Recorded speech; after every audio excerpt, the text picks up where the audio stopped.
नमस्ते बच्चों, पाठ 3 बाह्य प्रक्रिया भाग 1 में आज हम रासायनिक अपक्षय का अध्ययन करेंगे। एक गिलास में थोड़ा सा जल लेकर उसमें 2-3 खड़िया के टुकड़े डालें। अगले दिन उसका निरीक्षण करें और निम्न प्रश्नों के उत्तर लिखिए। जल के रंग में बदलाव आया। हाँ, आएगा, निश्चित तौर पे मटमैला हो जाएगा पानी। खड़िया चाक का क्या हुआ? तो चाक उसमें घुल जाएगी।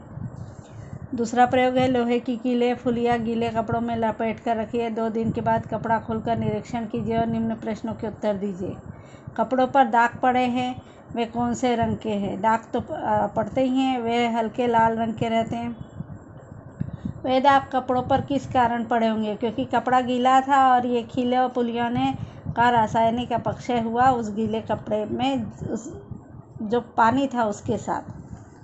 उपरोक्त प्रयोग से रासायनिक अपक्षय भौगोलिक स्पष्टीकरण हम इसका जान रहे हैं। उपरोक्त प्रयोग से रासायनिक अपक्षय में जल की महत्वपूर्ण भूमिका होती है, यह आपके समझ में आया होगा। चट्टान या विविध खनिजों का मिश्रण होता है। जल यह वैश्विक द्रव्य समझा जाता है। जल में अनेक पदार्थ सहजता से घुल सकते हैं। पदार्थ घुलने से मिश्रण की द्रव्यता बढ़ जाती है और जल में सहजता से न घुलने वाले कुछ पदार्थ ऐसे मिश्रण में घुल जाते हैं जिस प्रदेश में वर्षा का प्रमाण अधिक होता है। वहाँ पर इस प्रकार की क्रिया होकर निम्नानुसार रासायनिक अपक्षय होता है। अब जल जो देख रहे हैं कि इसमें आसानी से अनेक पदार्थ घुल सकते हैं और जो घुलते नहीं हैं वे भी कुछ न कुछ मात्रा में वहाँ रासायनिक अभिक्रिया करते हैं। इसके कारण भी अपक्षय की क्रिया होती है। अब इसके कारण 2 प्रकार के रासायनिक अपक्षय होता है। कार्बनन, वर्षा का जल बादलों से भूमि पर आने तक वातावरण विचरण करता रहता है। उस समय उसमें कार्बन डाइऑक्साइड वायु कुछ मात्रा में घुल जाती है, क्योंकि हवा में जो होते ही वायु में कार्बन डाइऑक्साइड वायु पाई जाती है। इससे हल्का कार्बन तैयार होता है।